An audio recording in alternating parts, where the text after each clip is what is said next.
tarde. Boa tarde, paz seja com todas. Que Deus abençoe grandemente o lar de vocês. E nessa tarde quero declarar as bênçãos do Senhor, quero declarar a cura, quero declarar a transformação, a libertação em cada lar, em nome de Jesus. Então vamos lá para o capítulo 6 de Marcos.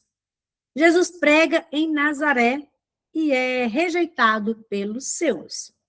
No capítulo 5, nós vimos a importância da fé na demonstração do divino, do nosso Senhor, e incomparável poder de Jesus. E agora, no capítulo 6, seremos confrontados com o quê? A incredulidade dos nazarenos, de Herodes, e até mesmo dos próprios discípulos, né? Viram Jesus fazer milagres, viram Jesus, né, libertar aquele homem que ficava nos sepulcros, e ainda eles se tornaram incrédulos ali, vamos dizer assim, e ainda passaram por uma fase de incredulidade. Agora, no versículo 1, tendo Jesus partido dali, foi para sua terra, e seus discípulos o acompanharam. Chegando o sábado, passou a ensinar na sinagoga, e muitos, ouvindo-o, se maravilhavam, dizendo: de onde vêm estas coisas? Que sabedoria é essa que lhe foi dada? E como se fazem tais maravilhas por suas mãos? Não é este o carpinteiro, filho de Maria, irmão de Tiago, José, Judas e Simão? Ou seja, não é esse que a gente viu crescer aqui no bairro? Não é esse o filho de Maria, gente? E não vivem aqui entre nós suas irmãs? E escandalizavam dele. Jesus, porém, lhes disse: não há profeta sem honra senão na sua casa, na sua terra, entre os seus parentes e na sua casa. Não pôde fazer ali nenhum milagre. Olha, não pôde fazer ali nenhum milagre, senão curar um pouco os enfermos, impondo-lhe as mãos. Admirou-se da incredulidade deles. Contudo, percorria as aldeias circunvizinhas a ensinar. Olha, Jesus prega e é rejeitado pelos seus, pelos que viram ele crescer, vamos dizer assim. E nesses versos nós vemos que Jesus teve a sua própria cidade, né? Rejeição da sua própria cidade. E podemos ver que a sua autoridade foi contestada. Vamos analisar, né, alguns parágrafos. O verso 1, retornando para a sua cidade, para a sua terra, muito provavelmente que é Nazaré, né? E esses versos são paralelos a de Lucas, confirmada a frase que foi para a sua terra. Ou seja, em Lucas também refere isso, que ele foi para a sua terra, que é Nazaré. Mesmo sendo sua cidade, a cidade onde foi criado, Jesus foi rejeitado. Como que eles disseram? Não é este filho de Maria, filho de José, o carpinteiro? Citou o nome dos irmãos dele. Ou seja, não é esse que a gente viu crescer aqui? Agora ele está assim, querendo fazer milagres? Ou seja, eles foram incrédulos.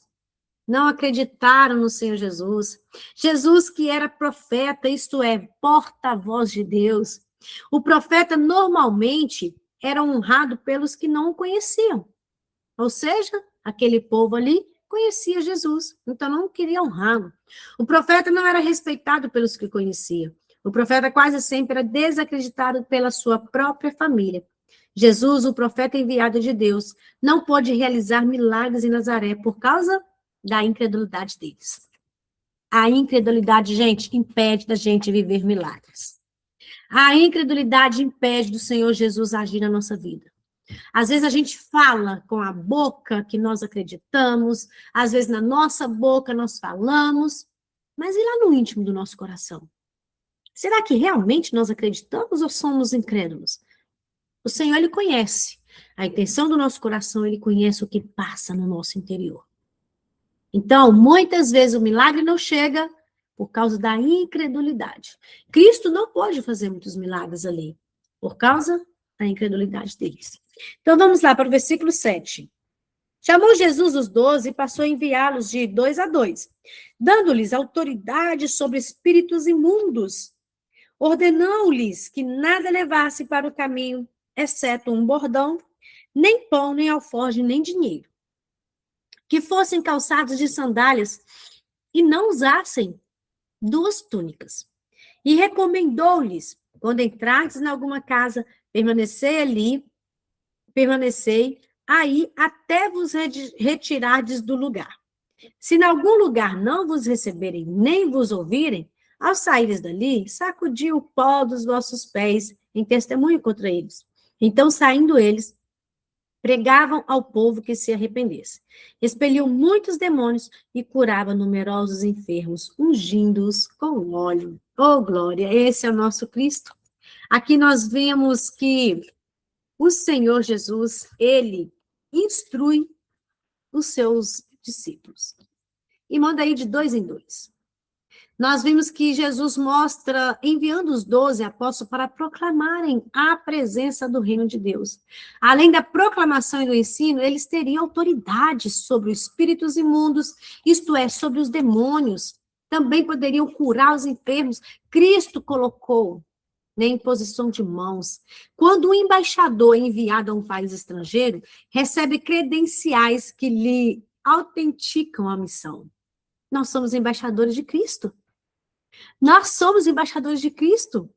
Como poderiam os apóstolos evangelizar sem experiência?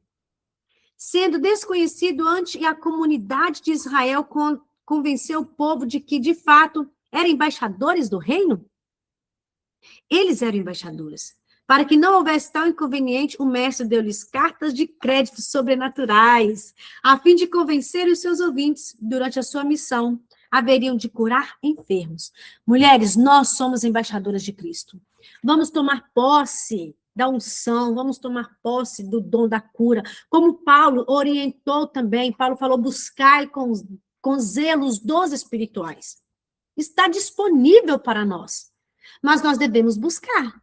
Devemos orar, devemos clamar ao Senhor e falar, Senhor, eu sou embaixadora. Eu sou embaixadora do Senhor, me dê essa unção para levar a tua palavra, para louvar, para pregar, para aconselhar alguém. E vamos clamar, gente, vamos orar. Por quê? Muitos não recebem porque pede mal. Pede, sabe para quê? Muitas vezes nós olhamos aquilo, oramos, e a intenção do nosso coração é totalmente diferente do que Deus tem para nós. Às vezes olhamos só para o nosso umbigo. Pedimos, pedimos, pedimos, só na intenção do eu. Não. O Senhor ungiu eles, para eles ir e pregar a palavra, para eles ir e curar os enfermos, para eles ir e libertar os cativos. E é isso que nós devemos buscar o Senhor, pedir ao Senhor essa unção.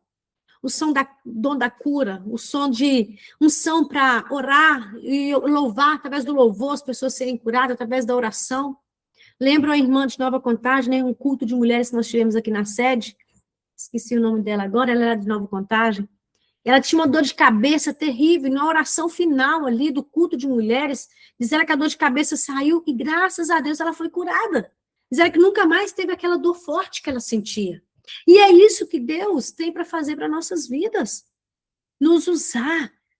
Mas para isso devemos permanecer na palavra dele, devemos orar, devemos jejuar e pedir ao Senhor, olha, eu sou embaixadora, unge-me, Senhor, unge-me, Senhor. E Jesus falou que não deveria levar pão, não deveria levar alforje, isto é, o saco de dormir. Não deveria levar dinheiro, isso é Maria Meire, glória a Deus. Não deveria levar par extra de sandálias, mas iriam só com a que estavam nos pés. E não deveria levar túnica. O que Jesus queria com essas proibições? Será que é esse padrão para todos os que ministram de modo itinerante? Não. Jesus apenas queria despertar nos discípulos e quer despertar em mim e em você também uma completa confiança em Deus. Deveriam crer que Deus forneceria alimento e alojamento para todos os dias e todas as noites. Olha que maravilha! O Senhor Jesus estava instruindo eles, não leve, ou seja, confie na minha palavra. O Senhor fala para mim e para você, confia no Senhor, vamos confiar nele. Por que preocupar com o dia de amanhã? Nós lemos tanto que a ansiedade vem, porque por excesso de preocupação com o amanhã, o que será dos meus filhos, o que será de mim, que emprego, o que eu vou fazer? Opa, será que eu confio em Deus? É isso, é em todos os sentidos. Sair para levar a palavra, sair para pregar. cumprir o ID do Senhor, mas sem preocupar, porque Ele cuida de nós. É ter essa confiança no Senhor, é ter essa confiança. E Jesus falou para saudar, né? Permanecendo ali. E as regras da hospitalidade, tão respeitadas pelo judaísmo, davam instruções específicas, e Jesus estava ali ensinando eles, ou seja, como comportar nas regras do judaísmo. Essa procura pelo bem-estar não poderia causar dificuldades ao anúncio do reino de Deus. Às vezes a gente quer tanta mordomia, né? Ainda mais hoje em dia. A gente quer só mordomia. Só isso. E nós vimos também no versículo 11, quando Jesus fala, ó, sacudiu o pó dos vossos pés contra testemunho, aqueles que não receber vocês, aqueles que não ouvir. Não ouvir, rejeitar a mensagem do reino, colocava qualquer judeu na mesma situação que um gentio. Isto é, na condição de alguém repulsivo, como os judeus consideravam os gentios. Eles consideravam os gentios assim, eles não sentavam à mesa com os gentios. Os judeus tinham isso. Então, eles se tornavam, tinha até repulsa, né, vamos dizer assim. Então, aqueles judeus que não aceitavam o outro, eram considerados como os gentios. Então, olha, pode sacudir o pó dos vossos pés e ficam tranquilos, que eles não quiseram ouvir a minha palavra. Então, vamos continuar. Agora, a morte de João Batista. Chegou isto aos ouvidos do rei Herodes, porque o nome de Jesus já se tornara notório. E alguns diziam, João Batista ressuscitou dentre os mortos, e por isso nele operam forças miraculosas. Outros diziam, é Elias. Ainda outros, é profeta, como um dos profetas. Herodes, porém, ouvindo isso, disse, é João, a quem eu mandei decapitar, que surgiu. Eles falando ali, quem era aquele, né? Aí eles começaram a falar sobre João. Alguns achando que era João, até Herodes. Será que é João a quem eu mandei decapitar que ressurgiu? Porém, o mesmo Herodes, por causa de Herodias, mulher de seu irmão Filipe, porquanto Herodias se casara com ele, mandara prender João e atá-lo no cárcere. Pois João lhes dizia, não te é lícito possuir a mulher do teu irmão. João não tinha medo de falar a verdade. Ele pregava a verdade. Falou com Herodes, ó, você está com a mulher do teu irmão. Não é lícito você fazer isso. Porque Herodes, ele temia a João, sabendo que era homem justo e santo, e o tinha segurança. Ou seja, ele temia e mantinha ele segurança. E quando o ouvia, ficava perplexo, escutando-o de boa mente. E chegando um dia favorável, em que Herodes, no seu aniversário natalício, dera um banquete aos seus digitários, aos oficiais militares e aos principais da Galileia. Entrou a filha de Herodias e, dançando, agradou Herodes e os seus convidados. Então disse o rei à jovem, pede-me o que quiseres e eu te darei. E jurou-lhe, se pedirdes mesmo que seja metade do meu reino, eu te darei. Olha a proposta dele para ela, para aquela moça. Saindo ela, perguntou à sua mãe, que pedirei? A mãe dela respondeu, a cabeça de João Batista. No mesmo instante, voltando apressadamente para junto do rei, disse, quero que sem demora me des num prato a cabeça de João Batista. Entristeceu-se profundamente o rei, mas por causa do juramento do que estavam com ele na mesa, não lhe quis negar. E enviando logo o executor, mandou que lhe trouxesse a cabeça de João. Ele foi e decapitou no cárcere, e trazendo a cabeça num prato, entregou ao jovem, e esta, por sua vez, a sua mãe. Os discípulos de João, logo que souberam disto, vieram, levaram-lhe o corpo e depositaram no túmulo. Gente, aqui nós vemos uma mulher que guardava mágoa, rancor e era vingativa, Herodias. Ela também estava errada, por envolver com Herodes. Ela era esposa do irmão de Herodes. E Herodes, ele temia as palavras de João, mas ela deixou a amargura, a raiva tomar conta do coração dela. Porque João Batista pregava a verdade. Ele estava preso, ele não podia falar mais nada com ela, ele estava preso. Mas ela quis a vingança. Ela desejou a vingança. E por causa da vingança dela, a filha dela perdeu até metade do reino. Olha, como que nós devemos meditar sobre isso? Vamos meditar sobre isso, porque às vezes a gente perde as bênçãos de Deus quando a gente fica maquinando o mal, quando a gente fica maquinando, às vezes, a vingança, quando a gente fica maquinando o quê? O que que eu vou responder fulano, esse plano, quando falar comigo? A gente perde as bênçãos de Deus. Essa mulher fez a filha dela perder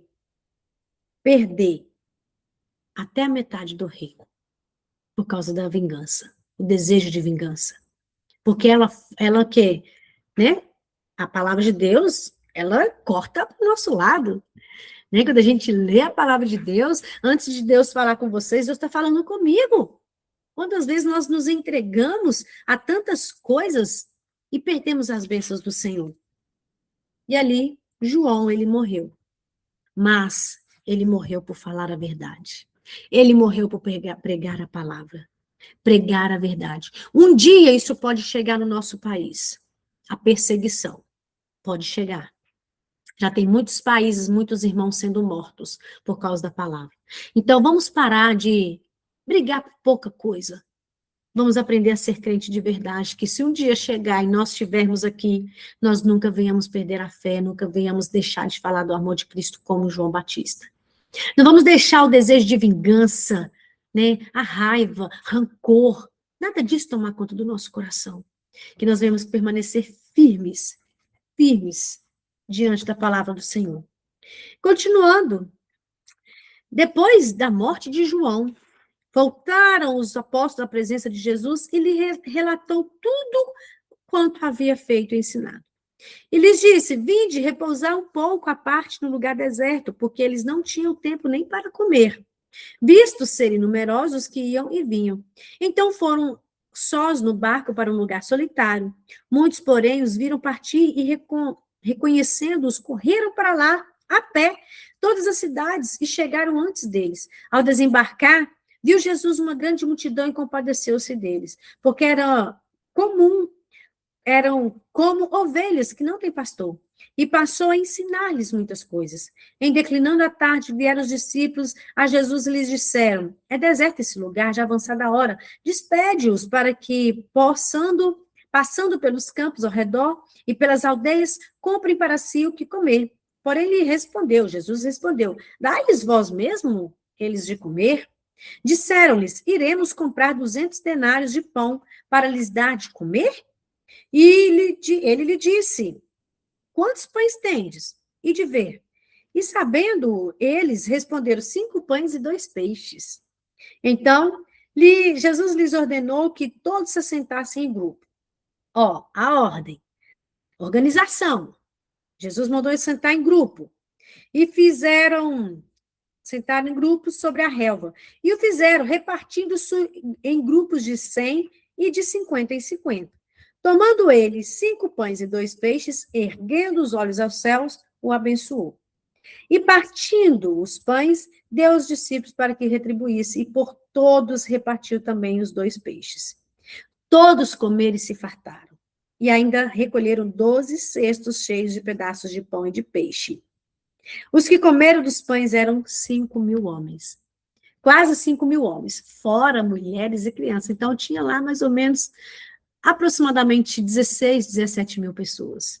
Geralmente, mulher e criança são mais do que homens, né? Todos, a maioria dos lugares que nós vamos. Cristo, depois da morte de João, depois que os discípulos saíram, voltaram para o Senhor Jesus contando os milagres, as pessoas viram de longe e já começou aí, já teve aquela aglomeração, que tanto de gente, porque queria ouvir Jesus. Querer ouvir Jesus é maravilhoso, gente. É maravilhoso. Mas não somente ouvir, é ter esse relacionamento com Ele. É dedicar tempo a Ele.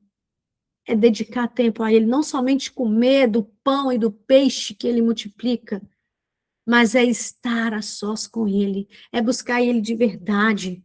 É isso que o Senhor quer para mim e para você. Dedicarmos tempo a Ele.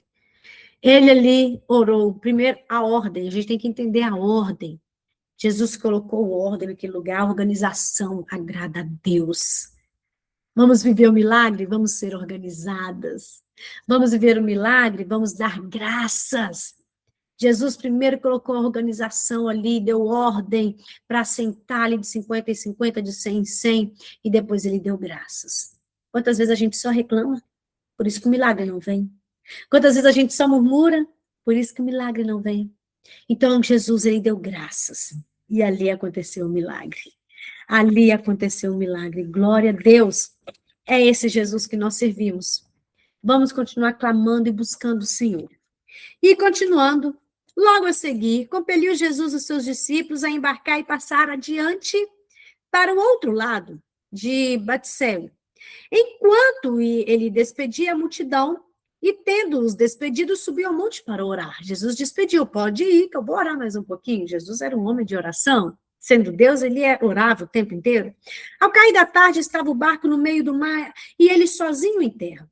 Vendo-os em dificuldade a remar, porque o vento lhes era contrário, por volta da 4ª vigília da noite, veio ter com eles andando sobre o mar. Queria tomar-lhes a dianteira. Eles, porém, vendo-o andar sobre o mar, pensaram tratar-se de um fantasma e gritaram. Porque, gente, era tudo escuro, né? Só a lua e as estrelas que clareavam. Talvez nem era lua cheia. Então, eles só viram aquele vulto, uma pessoa sobre o mar, e eles gritaram, é um fantasma.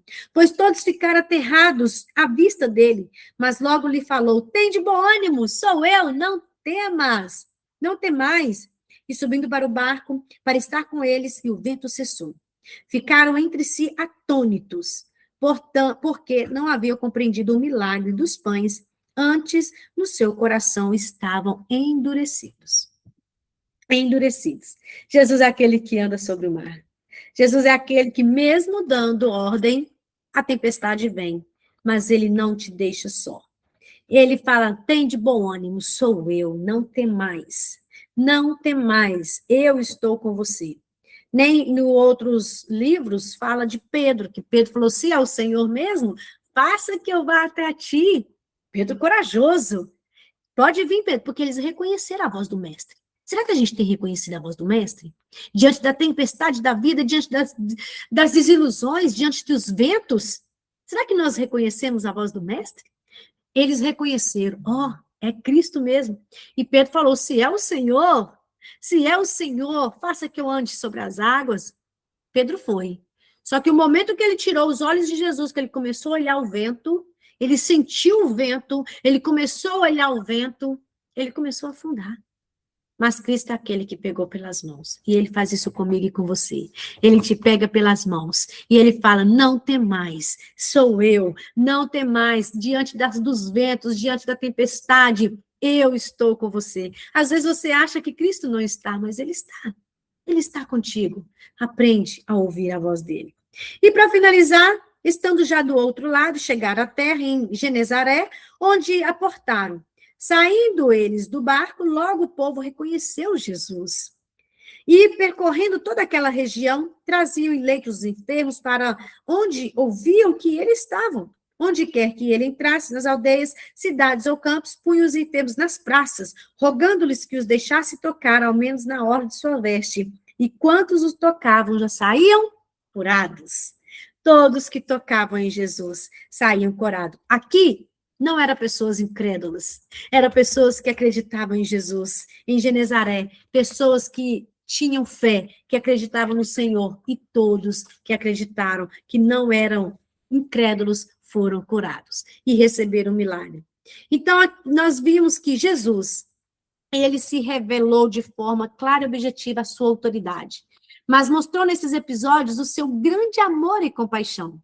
Jesus mostrou o seu propósito e do evangelho, que é o quê? Resgatar o humano na sua integralidade. Não apenas espiritualidade. Jesus quer resgatar nosso ser completo, mas fisicamente também. Assim, o convite é para que você entregue seus problemas para Jesus. Entrega hoje. Ele é o Salvador e poderoso. Só Jesus é o seu Senhor, o seu Salvador. Ele é o meu Senhor, meu Salvador. Vamos entregar todos os nossos problemas, mas ainda não é. Mas se ainda você não entregou, entregue hoje. Você vai ver que vale a pena. Se ainda está na dúvida, entrega hoje todos os seus problemas. Nomeie. A tempestade está aí. O vento está aí, fala, Senhor, eu estou passando por essa situação, fale, Senhor, eu estou precisando, é na área financeira, Senhor, é essa enfermidade que está tocando no meu corpo, Senhor, eu sei que o Senhor está comigo, esse ventaval é discórdia que está no meu lar, é confusão, nomeie o seu problema, o vento que Jesus, ele vai aparecer, ele vai acalmar a tempestade, ele está com você, amém? Glória a Deus, finalizamos o capítulo 6, amanhã capítulo 7,